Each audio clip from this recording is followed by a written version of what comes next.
الحمد لله نحمده ونستعينه ونستغفره ونؤمن به ونتوكل عليه ونعوذ بالله من شرور أنفسنا ومن سيئات أعمالنا من يهد الله فهو المهتد ومن يضلل فلن تجد له وليا مرشدا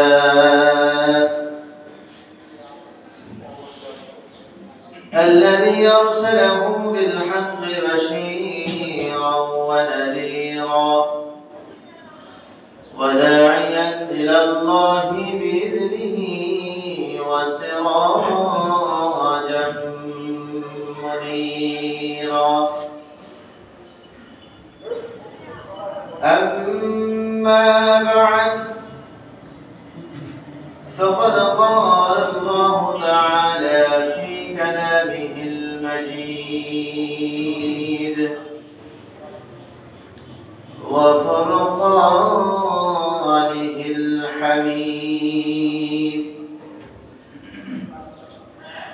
إنا أنزلناه في ليلة مباركة إنا كنا منذرين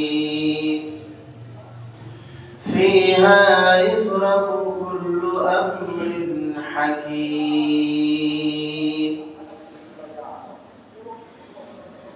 وقال رسول الله صلى الله عليه وسلم في هذه ليلة يكتب كل مولود من بني آدم في هذه السنة وفيها كل هلك في هذه السنة وفيها ترفع أعمالهم وفيها تنزل أرزاقهم وقال رسول الله صلى الله عليه وسلم إذا كانت ليلة النصف من شعبان فقوموا ليلها وصوموا يومها فإن الله تعالى ينزل فيها لغروب الشمس إلى السماء الدنيا فيقول ألا من مستغفر فغفر له ألا مسترزق فارزقه ألا مبتلا فمعافيه ألا كذا حتى يطلع الفجر وقال تعالى إن الله وملائكته يصلون على النبي يا أيها الذين آمنوا صلوا عليه وسلموا تسليما اللهم صل على محمد وعلى آل محمد كما صليت على إبراهيم وعلى آل إبراهيم إنك حميد مجيد اللهم بارك على محمد وعلى آل محمد كما باركت على إبراهيم وعلى آل إبراهيم إنك حميد مجيد بلغ العلا بكماله كشف الدجى بجماله حسنت جميع خصاله صلوا عليه وآله لا إله إلا الله لا إله إلا الله لا إله إلا الله لا إله لا إله إلا الله لا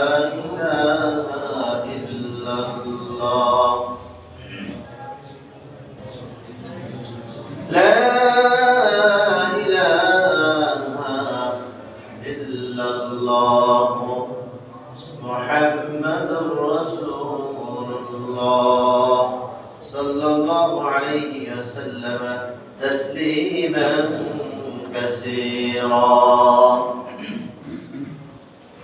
الحمد لله আল্লাহ তাবারক ওয়া তাআলা আমাদেরকে পবিত্র মাহে শাবানের মধ্যভাগে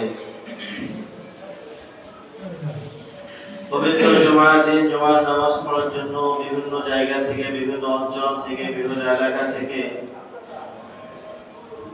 বিভিন্ন গুনাহের মাজলিস থেকে আলাদা হয়ে আল্লাহ তাআলার ঘরে আসার মতো তৌফিক দান করেছেন। এজন্য প্রত্যেকে জবান করে বলছি আলহামদুলিল্লাহ। আল্লাহ সুবহানাহু ওয়া তাআলা আমাদের প্রতি বড় ইহসান, বড় দয়া, বিশেষ অনুগ্রহ করেছেন, যার ফলে আমরা অতি দ্রুত আগে মসজিদে আসার মতো তৌফিক আল্লাহ তাআলা দান করেছেন। দরুদ ও সালাম পেশ করি মানবতার দিশারি সাইয়্যিদুল কাওনাইন, আমার আপনার সকলের প্রাণপ্রিয় মানুষ জনাব মুহাম্মদ রাসূলুল্লাহ সাল্লাল্লাহু আলাইহি ওয়াসাল্লাম। সম্মানিত হাজিরিন, বর্তমান যে মাস অতীব গুরুত্বপূর্ণ, ফজিলতপূর্ণ একটি মাস চলতেছে, যে মাসের মধ্যে রাসূল আকরাম সাল্লাল্লাহু আলাইহি ওয়াসাল্লাম আমাদেরকে দোয়া আমল শিখাইছেন, যাতে করে সামনের মাসের জন্য আমাদের ট্রেনিং হয়, অর্থাৎ রমজানের আগ মুহূর্ত মাস। হযরত ওসামা ইবনে যায়েদ থেকে হাদিস বর্ণিত আছে, রাসূল আকরাম সাল্লাল্লাহু আলাইহি ওয়াসাল্লাম রমজান ছাড়া সবচেয়ে বেশি যে মাসে রোজা পালন করেছেন সেটা হলো শাবান মাস। এজন্য আমাদেরকেও শেখায়ছেন শাবানের মধ্যে বেশি থেকে বেশি নফল রোজা রাখা, বেশি থেকে বেশি নফল নামাজ পড়া, বেশি সদকা আদায় করা, যাকাত ফরজ হলে যাকাত আদায় করা, শাবান মাসের দিন তারিখ গণনা ঠিক রাখা, রমজান আসার জন্য পরিকল্পনা করা, আর দোয়া তো আগেই আছে। اللهم بارك لنا في رجب وشعبان وبلغنا رمضان। এই দোয়া আমাদেরকে শিখাইছেন পয়গম্বর আলাইহিস সালাম। তো সে শাবান মাস আসতে আসতে আজকে মধ্যভাগ 14 দিবাগত রাতে অন্যতম একটি রাত, যে রাতকে বলা হয় নিসফে শাবান, শাবানের মধ্যভাগের রাত।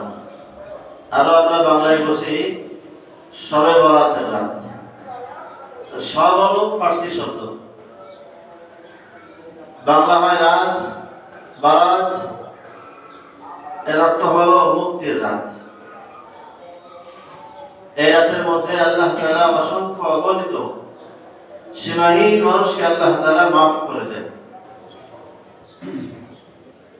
প্রত্যেক দিন আল্লাহ তাআলা বান্দাদেরকে মাফ করেন, বাকি রমজান মাসে তো প্রত্যেক দিন প্রত্যেক রমজানে 10 লক্ষ জাহান্নামী কয়েদিকে আল্লাহ তাআলা মাফ করে থাকেন। এই আগে থেকে একদম 28 বা 29 রমজান পর্যন্ত যত সংখ্যা হবে, শেষ রোজায় সম পরিমাণ সংখ্যাকে আল্লাহ তাআলা মাফ করেন।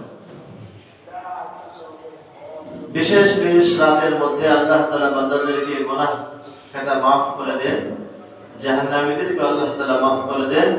তার মধ্যে অন্যতম একটি রাত হলো নিসফে শাবান, শাবান মাসের মধ্য রাত, অর্থাৎ শবে বরাতের রাত।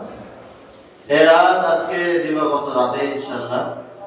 রাত তো শুরু হয় সূর্য ডোবা যাওয়ার সাথে সাথে, সূর্য অস্ত যাওয়ার সাথে সাথে রাত শুরু হয়। আশরাফী থানভী রাহমাতুল্লাহ আলাইহি তার জগৎ বিখ্যাত কিতাবের মধ্যে লেখছে, আমলের মধ্যে যারা নিসফে শাবানে আমল করতে চায় তাদের জন্য মুস্তাহাব আমল হচ্ছে সূর্য অস্ত যাওয়ার সাথে সাথে গোসল করে পাক পবিত্র হয়ে মাগরিবের নামাজ জামাতের সাথে পড়বে। নামাজের পরে জিকির আজকার তেলাওয়াত দিয়ে এশার নামাজ জামাতের সাথে পড়বে, এরপরে তার সাধ্য অনুযায়ী ইবাদত বন্দেগী করবে, আবার শেষে ফজরের নামাজ যেন জামাতের সাথে পড়ে। তো এই রাত সম্পর্কে আল্লাহ তাআলা সূরাতুল দুখানের মধ্যে বলেন, ইন্না আনসালনাহু ফি লাইলাতিন মুবারাকাতিন ইন্না কুন্না মুনদিরিন। নিশ্চয় আমি আল্লাহ তাআলা কোরআনকে অতীব বরকতময় রাতে নাযিল করেছি। অতীব বরকতময় রাত হলো এই নিসফে শাবান, শবে বরাতের রাতকে বোঝানো হয়েছে। এই রাতের মধ্যে আল্লাহ তাআলা একবারে পুরা কোরআনকে লৌহে মাহফুজে নাযিল করেছেন। ওখান থেকে 23 বছর ধরে পর্যায়ক্রমে এক এক সূরা, আয়াত, বিভিন্ন সময় বিভিন্ন প্রেক্ষাপট নিয়ে জিবরাইল আলাইহিস সালাম আমাদের নবী আলাইহিস সালামের কাছে নিয়ে আসছেন 23 বছর ধরে। বাকি একবারে কোরআন নাযিল হয়েছে শবে বরাতের রাতে লৌহে মাহফুজে। ওখান থেকে পর্যায়ক্রমে আল্লাহ তাআলা পাঠিয়েছেন। তার এই রাত অত্যন্ত দামি রাত। ইন্না আনজালনাহু ফি লাইলাতিন মুবারাকাতিন ইন্না কুন্না মুনদিরিন। আল্লাহ তাআলা বলেন, আমি অতীব বরকতময় রাতে কোরআন নাযিল করেছি। ফিহা ইফরাকু কুল্লু আমরিন হাকীম। তার মধ্যে আল্লাহ তাআলা বলেন যে আমি সব বিষয়াদি, যত হুকুম আহকাম রয়েছে সব বিষয় তার মধ্যে স্পষ্টভাবে আল্লাহ তাআলা নাযিল করেছেন। রাত সম্পর্কে হাদিসের মধ্যে আসছে, ফি হাযিহি লাইলাতিন ইফতাহু কুল্লু মাউলুদ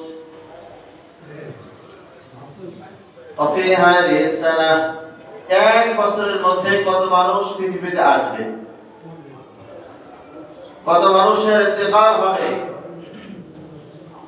কত মানুষের রিজিক কি হবে, রিজিক সহ। এবং এই মাসের এই রাতে তুরফাউ আমালুহুম, আল্লাহ তাআলার কাছে বান্দার আমলকে পেশ করা হয়। বাৎসরিক একটা হিসাব আছে, আমরা বুঝি বিভিন্ন কোম্পানির সাপ্তাহিক হিসাব হয়, মাসিক হিসাব হয়, বাৎসরিক হিসাব হয়। তো ঠিক বান্দার বাৎসরিক হিসাব আল্লাহ তাআলার কাছে পৌঁছায় এই শাবান মাসে নিসফে শাবান, শবে বরাতের রাতে। إذا كانت ليلة النصف من شعبان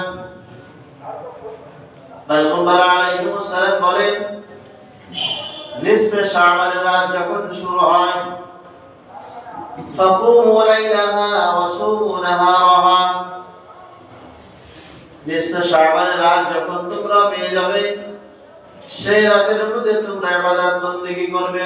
কুমু লাইলাহা, দাঁড়িয়ে দাঁড়িয়ে ইবাদত বন্দেগী করা। إذا كانت ليلة النصف من شعبان فقوموا ليلها وصوموا نهارها। পয়গম্বর নবী সাল্লাল্লাহু আলাইহি ওয়াসাল্লাম বলেন, ও উম্মত, তোমাদের মধ্যে যারা নিসফে শাবানের রাত তোমরা পাবে, সেই রাতের মধ্যে তোমরা ইবাদত বন্দেগী বেশি বেশি করবে। আম্মাজান আয়েশা রাদিয়াল্লাহু তাআলা আনহা হাদিস বর্ণনা করেন, রাসূল আকরাম সাল্লাল্লাহু আলাইহি ওয়াসাল্লাম এশার নামাজ জামাতের সাথে আদায় করেছেন মসজিদে নববীতে। নামাজ পড়ে হুজরায় চলে আসছেন,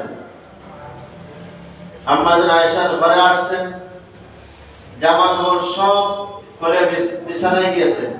এরপর আবার হঠাৎ উঠে জামা কাপড় পরে বের হয়ে চলে গেল।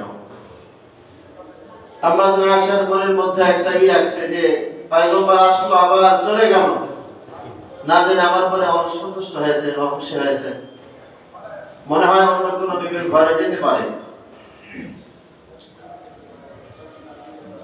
আম্মাজান আয়েশা রাদিয়াল্লাহু তাআলা আনহা রাসূলের পিছ ধরলেন, পিছে পিছে হাঁটতেছেন যে কোথায় যায়। যে দেখেন যে পয়গম্বর আলাইহিস সালাম জান্নাতুল বাকির মধ্যে কান্নাকাটি করতেছে, দোয়া করতেছে।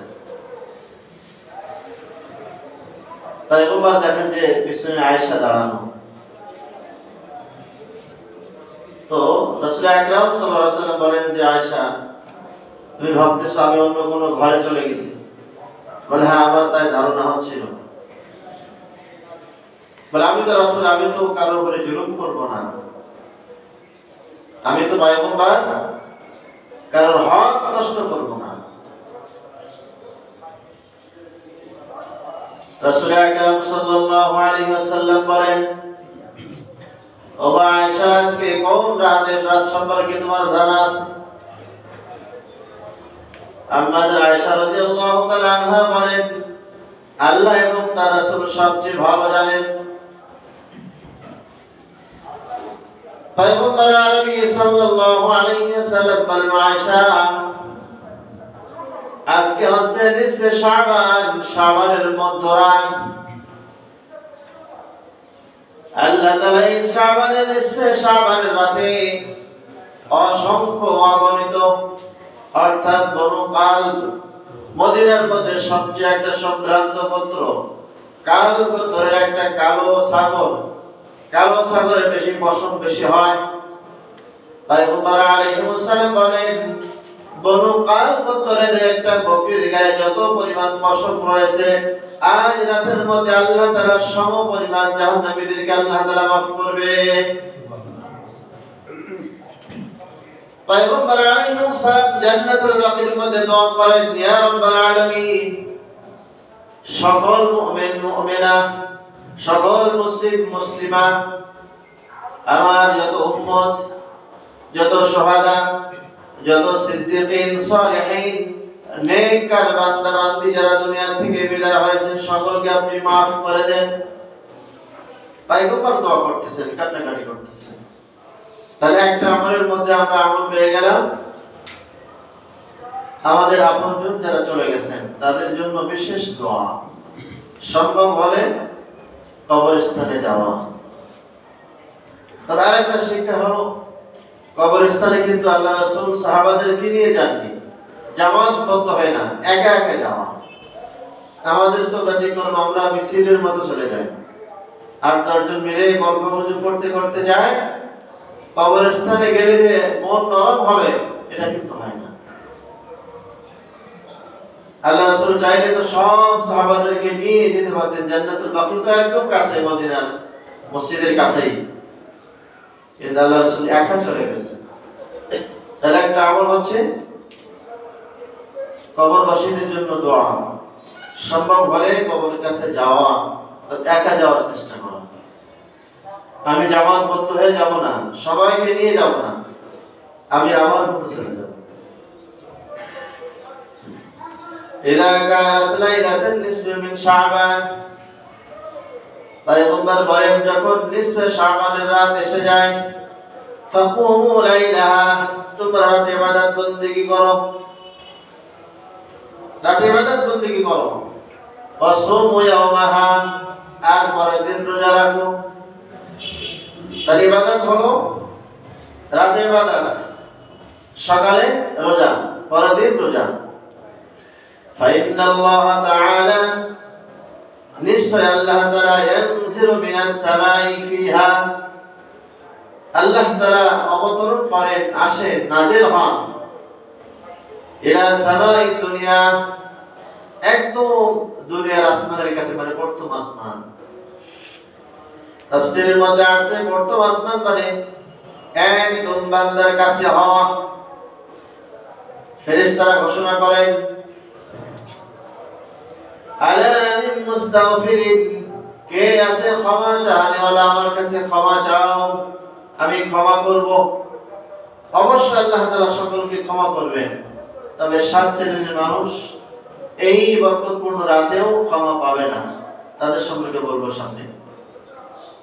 তো আল্লাহ তাআলা ইলা সামাই দুনিয়া লিগুরুবিশ শামস, সূর্য অস্ত যাওয়ার সাথে সাথে একদম বান্দার নিকটবর্তী চলে আসে, এসে আল্লাহ তাআলা ঘোষণা করেন, আলা বিল মুস্তাগফিরিন ফাগফারা লাহ, কে আছে ক্ষমা চাওয়ালা, আমার কাছে ক্ষমা চাও, আমি ক্ষমা করে দেব। তারপরে আল্লাহ তাআলা মাফ করতে চান বান্দাদেরকে। প্রত্যেক বছর নিসফে শাবান আসে, আমি যদি প্রত্যেক নিসফে শাবানে বেশি কান্নাকাটি করি, দোয়া করি, মাফ চাই, তো আল্লাহ তাআলা তো আমাকে মাফ করবে। এভাবে আমার হায়াতের মধ্যে কতটা শাবানের মধ্য রাত আসছে, শবে বরাতের রাত আসছে, আর আমার আমল কি ছিল, এতটুকু যদি আমরা চিন্তা ভাবনা করি তো হিসাব সহজ হয়ে যায়। আমাদের সমাজে তো ব্যতিক্রম হয়। শবে বরাতের রাত আসলে বাজারের মধ্যে তো সবচেয়ে বড় গরু জবাই হয়। যার কাছে টাকা না থাকে, টাকা সুদে হলেও বাজার করে, ভালো খায়, ভালো পরে, চিন্তা ভাবনা হলো ভুয়া কথা তাদের দিলের মধ্যে, আজকে রাতে যদি ভালো না খায় তো সারা বছর খারাপ খাবো, আর আজকে রাতে যদি ভালো খাবার হয় তো আল্লাহ তাআলা আমার বরাতটা ভালো রাখবে। এটা সম্পূর্ণ ভুয়া কথা, ভিত্তিহীন কথা। এই রাত তো খাবারের রাত না। খাবারের জন্য একটা রাত আল্লাহ তাআলা নির্ধারণ করেছেন, যেমন আশুরা মুহররম মাসের 10 তারিখে বান্দা যত খাবে হিসাব নাই, যত দান করবে হিসাব নাই, যত খরচ করবে আল্লাহ তাআলা তার ফ্যামিলির মধ্যে বেশি বারাকা দিবেন। এটা হলো শাবান মুহররম 10 মুহররমের মধ্যে বেশি খরচের কথা, ভালো খাবারের কথা আসছে যে 10 মুহররমে পরিবারের মধ্যে বেশি খাবে, ওয়াসাআফি নাফকাতিহি, আর পরিবারে যত খরচ হবে আল্লাহ তাআলা সেখানে ওয়াসাআত দান করবে। যেন আমাদের ব্যতিক্রম হয়ে গেছে, আমরা শবে বরাতের রাত আসলে ভালো মতো খেয়ে আরাম করে খেয়ে ঘুমায় যায়। আসলে এটা ঘুমানোর রাত না, খাবারের রাত না, এই রাত হলো মুক্তির রাত। 5টা রাত আল্লাহ তাআলার কাছে বড় দামি, তার মধ্যে এই একটা অন্যতম রাত হলো শবে বরাতের রাত। যে রাতটা শুরু হওয়া মাত্রই আল্লাহ তাআলা বান্দাদেরকে ডাকতেছেন, আসো আব্দুল গফফার, আব্দুল সত্তার, হে আব্দুল খালেক, আব্দুল মালিক, আসো, সারা জীবন গুনাহ করেছো, আমার কাছে মাফ চাও, মাফ করে দাও। আলা মুস্তাগফিরিন ফাগফার লাহ, আরে আমার কাছে মাফ চাও, তোমাকে আমি মাফ করে দেব। আলা মিন মুস্তাগফিরিন, আমার কাছে ক্ষমা চাও, আমি তোমাকে ক্ষমা করব। আলা মুস্তারজিকিন ফারজুকহু, কে আছে অভাবী, যার রিজিকের সমস্যা, কি সমস্যা আমাকে বলো। আলা মিন মুস্তারজিকিন ফারজুকহু, রিজিক কার প্রয়োজন, অর্থের কার প্রয়োজন, আমাকে বলো, রিজিকের মধ্যে সাহায্য দেব, রিজিকের মধ্যে আমি বারাকা দান করব, আমাকে বলো। আলা মুতালান ফাআফিয়াহু, কে আছে ব্যাধিগ্রস্ত, রোগের মধ্যে, বিমারের মধ্যে পড়ে আছে, আর আমাকে বলো, আমি শিফা দান করব। এভাবে আল্লাহ তাআলা ফজর তুলু হওয়া পর্যন্ত, হাত্তা ইয়াতলিআল ফজর, সবে সাদেকের পরে ফজর রক্ত শুরু হয়, তো ফজর রক্ত শুরু হওয়া পর্যন্ত আল্লাহ তাআলা এই ঘোষণা করবেন নিজে একদম বান্দার কাছে এসে। এমন সময় আল্লাহ তাআলা আমাকে ডাকতেছেন, আমি তো ভালো গরুর গোশত, বিভিন্ন হালুয়া, বিভিন্ন আইটেমের খাবার খেয়ে বিছানায় ঘুমায় আছি, আমার কাছে কি ঘটবে, কি মাফ হবে আমার? এজন্য এটা না, এ রাত হলো ইবাদত বন্দেগীর রাত, বরাত মানে মুক্তি। এজন্য ভাগ্য পরিবর্তনের রাত এটা না। পয়গম্বর আলাইহিস সালাম বলেন, এই রাতে আল্লাহ তাআলা লাইলাতুল কদরের সব বাজেট হয়, সব বাজেট হয়ে এই রাতের মধ্যে বান্দার আমল আল্লাহ তাআলার কাছে ওঠানো হয়। তুরফাউ আমালহু, বান্দার কাছে, আল্লাহ তাআলার কাছে বান্দার আমলকে ওঠানো হয়। আল্লাহ তাআলা ওখান থেকে আমল দেখে, কার্যকলাপ দেখে, এরপর একটা ফয়সালা ফেরেশতাদের কাছে দিয়ে দেন। ফেরেশতারা সারা বছর সে অনুযায়ী তাদের নিয়ম পালন করে। ফি হাযিহি লাইলাতিন ইকতামুল মাওলুদি বনি আদম, বনি আদমের কে মারা যাবে, কে ধ্বংস হবে, কে দুনিয়ায় জন্মগ্রহণ করবে, আল্লাহ তাআলা ফেরেশতাদের কাছে এই লিস্ট দিয়ে দেন। তাহলে এই রাতে কিন্তু ভালো খাবারের জন্য না, এই রাতটি হয়েছে হলো মানুষের মুক্তির জন্য। সারা বছর গুনাহ করেছি, ঠিক মতো আমল করতে পারি নাই, অনেক গুনাহ হয়েছে, আব্বা আম্মা চলে গেছেন, নিজের স্ত্রী চলে গেছেন, নিজের ভাই চলে গেছেন, তাদের জন্য দোয়া। পয়গম্বর তো নিষ্পাপ বেগুনাহ, এরপরও দৈনিক 100 বার ইস্তিগফার নিজে আমল করেছে। ভালো রাত এসে গেছে, দোয়া কবুলের রাত আসছে, কবরস্থানে যে দোয়া করতেছেন, কান্নাকাটি করতেছেন। এজন্য আমরাও আশরাফী থানভী রাহমাতুল্লাহ আলাইহি আমলের মধ্যে বলেছেন, এক নম্বর আমল হলো সূর্য অস্ত যাওয়ার সাথে সাথে গোসল সেরে পাক পবিত্র হয়ে ভালো কাপড় পরে মাগরিবের নামাজ জামাতের সাথে পড়া। মাগরিবের নামাজ হয়ে গেল, এশা পর্যন্ত তেলাওয়াত, জিকির, দোয়া এগুলো আমরা করব। এশার নামাজ জামাতের সাথে পড়ব, নামাজের পরে কিছু মুখতাসার কথা হবে, আলোচনা হবে, এগুলো খুব ধ্যানের সাথে শোনা, জিকির আজকার করা, তেলাওয়াত করা। বিশেষ করে নিজের হায়াতের মধ্যে যত নামাজ কাজা রয়েছে, বহু নামাজ, আমার নামাজের বয়স 10 বছর, অনেক তো 30 বছর পর্যন্ত নামাজ পড়ে নাই, 40 বছর পর্যন্ত নামাজ পড়ে নাই, কেবল নামাজ শুরু করেছেন, পিছনে যে আমার কত বছরকে বছর নামাজ কাজা হয়ে আছে, এই নামাজগুলো তো আদায় করতে হবে।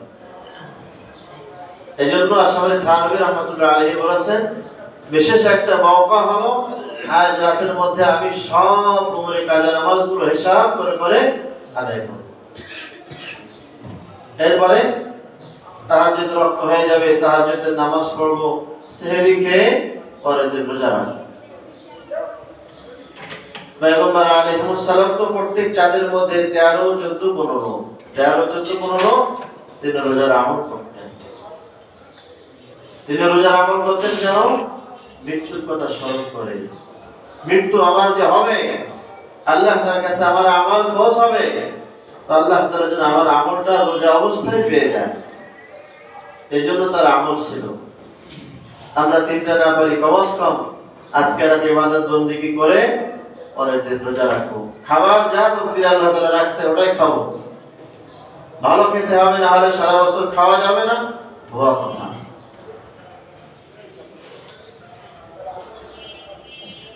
পয়গম্বর আলাইহিস সালাম বলেন,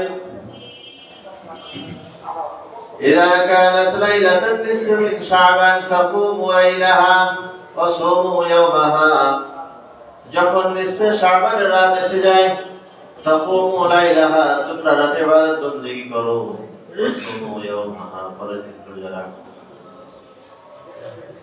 পয়গম্বর আলাইহিস সালাম বলেন,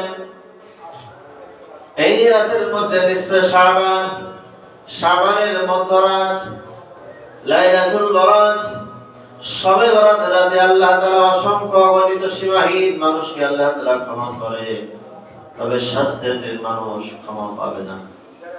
7 প্রকার মানুষ ক্ষমা পাবে এই রাতের মধ্যে। কত রাতের মধ্যে গণহারে আল্লাহ তাআলা মাফ করতেছেন, কত গণহার। হাদিসের মধ্যে আছে, বনু কালবের একটা বড় বকরির গায়ে যত পশম হয়, সম পরিমাণ মানুষকে আল্লাহ তাআলা মাফ করবেন, তবে 7 শ্রেণীর মানুষ মাফ পাবে না। 1 নাম্বার হলো যারা মুশরিক, যারা আল্লাহ তাআলার সঙ্গে শিরিক করে, আল্লাহ তাআলার সঙ্গে যাদের শিরিক করা অভ্যাস, যারা শিরিক করে তারা আল্লাহ দ্রোহী। দুনিয়ার মধ্যে দেখবেন যারা দেশদ্রোহী, অর্থাৎ যারা রাজাকার, যুদ্ধ অপরাধী, এদেরকে সরকার বাহাদুর ধরে ধরে কিন্তু ফাঁসির মঞ্চে ঝোলাইছে, কারণ এরা দেশদ্রোহী। আশরাফী থানভী রাহমাতুল্লাহ আলাইহি বলেন, সামান্য ক্ষমতা পেয়ে যদি মানুষ দেশদ্রোহের কারণে, নিজের দ্রোহের কারণে একজন মানুষকে ফাঁসি দিতে পারে, তো যারা আল্লাহ তাআলার সঙ্গে আল্লাহ দ্রোহী হলো খোদা দ্রোহী, আল্লাহ তাআলার সঙ্গে কাউকে শরীক করা মানে আল্লাহ দ্রোহী, খোদা দ্রোহী, আল্লাহ বিদ্বেষ, এদেরকে আল্লাহ তাআলা কখনো ক্ষমা করবেন না। ইন্নাল্লাহা লা ইয়াগফিরু আন ইউশরাকা বিহি মা দুনা যালিকা লিমান ইয়াশা। শিরক বাদে মুশরিক বাদে আল্লাহ তাআলা সবাইকে মাফ করবেন। তাহলে সবাই বলতে রাতে 7 প্রকার মানুষ ক্ষমা পাবে না। 1 নাম্বার হলো যারা মুশরিক। আমাদের অনেক মুসলমানের সন্তান খান জাহানের মাজারে চলে যায়, বাবার দরবারে চলে যায়, বিভিন্ন মাজারে যে বাবার কাছে সন্তান চায়, বাবার কাছে ক্ষমা চায়, বাবার কাছে অর্থ চায়, বাবার কাছে সবকিছু চায়, সম্পূর্ণ শিরক। পৃথিবীতে এমনও বাবা আছে, পীর আছে যারা নিঃসন্তান, অথচ মুরিদরা তার কাছে যে সন্তান চায়। আজীব ব্যাপার, যার নিজের সন্তান নাই সে আমার সন্তান দেবে কি করে? অনেক মুসলমানের সন্তান খান জাহানের মাজারে চলে যাবে, বিভিন্ন দরবারে যে বাবাকে বল, বাবা আমাকে মাফ করো, আমার সন্তান দাও, আমার অর্থ দাও, আমার টাকা পয়সা দিয়ে দাও। এগুলো সম্পূর্ণ শিরক। আল্লাহ তাআলা বলেন যারা শিরক করবে, যারা মুশরিক, তারা ক্ষমা পাবে না, ইহকালও পাবে না, পরকালেও পাবে না। এইজন্য আল্লাহ তাআলার সঙ্গে শরীক করা যাবে না, শিরক করা যাবে না। শিরক সবচেয়ে বড় গুনাহ। শিরক হলো আল্লাহ তাআলার সঙ্গে আরেকজনকে খোদা বানানো। আজকে যদি আমার এই জমিনে ফসল না হতো, আমাকে না খেয়ে মরতে হতো। আমার সন্তানের চাকরি না হলে আমার খাবার জুটতো না, অমুক ডাক্তার না হলে আমার সন্তান বাঁচানো যেত না, অমুক জায়গা থেকে যদি টাকা না আসতো আমাদেরকে না খেয়ে মরতে হতো। এগুলো সম্পূর্ণ শিরক। আল্লাহ বলেন শিরক থেকে যারা শিরক করবে তারা ক্ষমা পাবে না। 1 নাম্বার হলো শিরক যারা করবে তারা। 2 নাম্বার হচ্ছে যারা মুশাহিদ, যারা হিংসা করে। হিংসা মানে অন্যের ভালো দেখে নিজেকে জ্বলে পড়ে মরে। আরে ও ভালো খায় কেন, ভালো পরে কেন, এত সুন্দর ভাবে চলে কেন, অন্যেরটা দেখে নিজের মধ্যে জ্বালা পোড়া সৃষ্টি হয়, একে বলা হয় হিংসা।